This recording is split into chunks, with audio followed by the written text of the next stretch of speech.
নমস্কার বন্ধুরা, এই রকম অমৃত স্বাদের দুধকুলি পিঠা আমিও বানিয়ে ফেললাম। বাড়ির সকলে খেয়ে ভীষণ মজা পেয়ে গেল, বাড়ির ছোট থেকে বড়রা পর্যন্ত। তবে দেরি কেন, আপনারাও বাড়িতে এই রকম দুধকুলি পিঠা বানিয়ে ফেলুন। একেবারে কম খরচে, কম উপকরণে, খুব একটা বেশি কিন্তু উপকরণ লাগছে না। একেবারে আমাদের বাড়িতে বা আপনাদের বাড়িতেও সেই উপকরণগুলো আছে। তো চলুন তাহলে আপনাদের সঙ্গে শেয়ার করব বলে চলুন তাহলে দেখে নেওয়া যাক। প্রথমেই আমি একটা কড়া বসিয়ে দিলাম, আর বেশ পরিমাণ মতো জলটা দিতে হবে। আপনারা যতটা চালের গুঁড়ো ঠিক তার পরিমাণ মতো জলটাকে নিতে হবে। এবারে আমি এখানে স্বাদ মতো লবণটাও দিয়ে দিলাম। এবার জলটা যখন ফুট ধরবে তখনই আমি চালের গুঁড়োগুলো দিয়ে দেবো। আর এখানে বন্ধুরা আমি আতপ চাল নিয়েছি, আপনারা চাইলে কিন্তু সিদ্ধ চালটাও নিতে পারেন। এবারে গরম অবস্থায় এরকম একটু আমি ডোটাকে একটু নরম করে কিন্তু রেখেছি, কারণ ডোটা রেস্টে রাখলে ডোটা কিন্তু শক্ত হয়ে যাবে। এখানে দেখুন আমার হাতে জড়িয়ে যাচ্ছে, আর একটা মসৃণ ডো এখানে আমি রেডি করে নেব।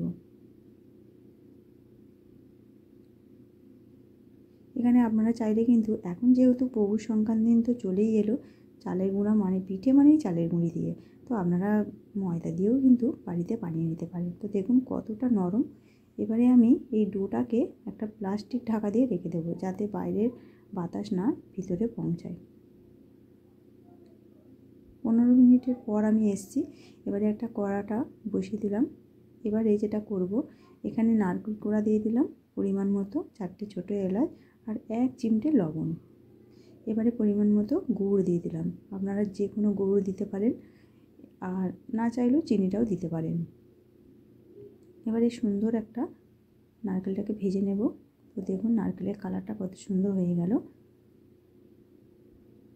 একেবারে নারকেলটা আঠালো করে নিতে হবে। এইভাবে নাড়াচাড়া করে কিন্তু নারকেলটাকে আমি ভেজে নিলাম।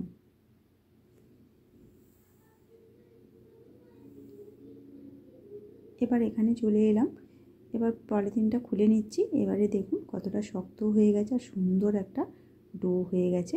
তো এখানে আমি একেবারে অল্প করে নেব, যেহেতু এখানে দুধপুলি পিঠা হবে তাই এখানে পিঠাগুলো কিন্তু একটু ছোটো ছোটো করে করতে হবে।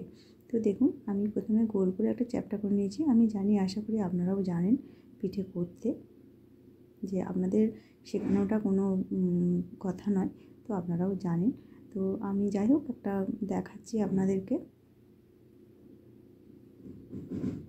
তো দেখুন একটা বাটির আকার করে নিয়েছি, নিয়ে এবার নারকেল দিয়ে দেব।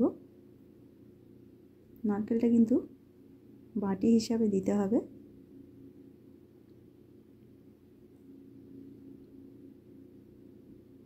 তো আমি একটা পিঠের আকার দিচ্ছি। তো এইভাবে আঙুল দিয়ে আগে চ্যাপ্টা করে নিয়ে দুটো আঙুলের সাহায্যে এইভাবে একটু মুড়ে দেবো হালকা করে, দিয়ে এবারে দেখুন কোণগুলো দুটো কোণ আছে, এরকম হাত দিয়ে একটু ঘুরিয়ে নেব। তো আমার হয়ে গেল একটা পিঠে রেডি। তো এই রকম পিঠে আমি জানি আপনারা আরও সুন্দর হয়তো পিঠেটা করতে পারবেন। তো এখানে দেখুন পিঠাগুলো আমি রেডি করে নিয়েছি। এবারে আমি কড়াই যাব। এবারে এখানে একটা কড়া বসিয়ে নিয়েছি, নিয়ে এখানে আমার 1 লিটার দুধ আছে। আপনারা যে কোনো দুধ নিতে পারেন, গরুর দুধ, পাউডার দুধ। এখানে আমার যে প্যাকেটের দুধগুলো হয়, আমার এখানে প্যাকেটের দুধ, আর বেশ দুধটা কিন্তু ঘন ছিল। এবার এর মধ্যে একটা তেজপাতা, দুটো এলাচ আর 75 গ্রামের মতো চিনি। এখানে যেহেতু দুধটা ফুটে ফুটে অনেকটা কমে যাবে, তাই এখানে চিনির ভাগটা কিন্তু কম দিলাম। আর এখানে যেহেতু দুধকুলি পিঠা, তো এখানে আমি গুড়টা ব্যবহার করলাম না। গুড়টা দিলে কিন্তু কি হয়, কালারটা অনেকটা চেঞ্জ হয়ে যাবে দুধের, তাই এখানে আমি চিনিটাই ব্যবহার করলাম। তো দেখুন ফুটে ফুটে কতটা কমে গেছে। এইভাবে একটু জাল করে নিতে হবে দুধটা প্রথমে। এবারে আমি পিঠাগুলোকে দিয়ে দেব। এখানে 1 লিটার দুধ থেকে আমি এখানে ফুটিয়ে নিয়েছি 750 মতো। তো এখানে 750 দুধ আমার এখনও আছে। এইভাবে আমি কিন্তু পিঠাগুলো দিয়ে দিলাম। এইভাবে হালকা করে আস্তে আস্তে ফুটবে। এই সময় কিন্তু গ্যাসের ফ্লেমটা একটু আস্তে রাখতে হবে। তো এবারে দেখুন, এবারে আমি 2 থেকে 3 মিনিট পর একটু নাড়াচাড়া করে দিচ্ছি। আর এবারে দেখুন পিঠাগুলো একেবারেই ভাঙছে না।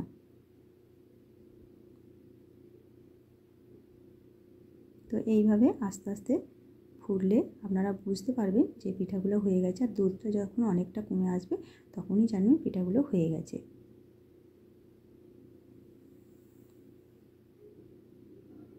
তো আপনারাও বন্ধুরা এইভাবে বাড়িতে ঝটপট ছোটো থেকে বড়দের বানিয়ে খাওয়ান, দারুণ মজা করে ওনারা খাবেন বা বাচ্চারাও খাবে। তো আমার পিঠাগুলো আমি ঢেলে নিচ্ছি একটা থালার মধ্যে।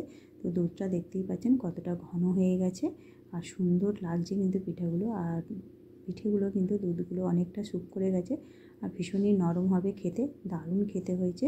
তো আমরা তো বাড়িতে খেয়েছি, আপনারাও প্লিজ বানিয়ে এইভাবে একবার খান। একেবারে ওই যে বললাম কম উপকরণে কম খরচাতেও হয়ে যাবে। তো আপনারাও বানান, বাড়ির বাচ্চাদের খাওয়ান, তারা তো মানে কি বলবো খুব খুশি হয়ে যাবে। আর আমি এবারে উপর থেকে কয়েকটা কিশমিশ ছড়িয়ে দিয়েছি, এটা একেবারেই অপশনাল, হাতের কাছে থাকলে দেবেন, না থাকলে না দেবেন। তো দেখুন দেখতেও ভালো লাগছে একটু। তো বন্ধুরা আমার পিঠের রেসিপিটা কেমন হয়েছে অবশ্যই আমাকে কমেন্ট করে জানাবেন। আর ভালো লেগে থাকলে একটা লাইক করে দেবেন আর বন্ধুদের সঙ্গে অনেক অনেক অনেক শেয়ার করে দেবেন। তো আজকের মতো টাটা।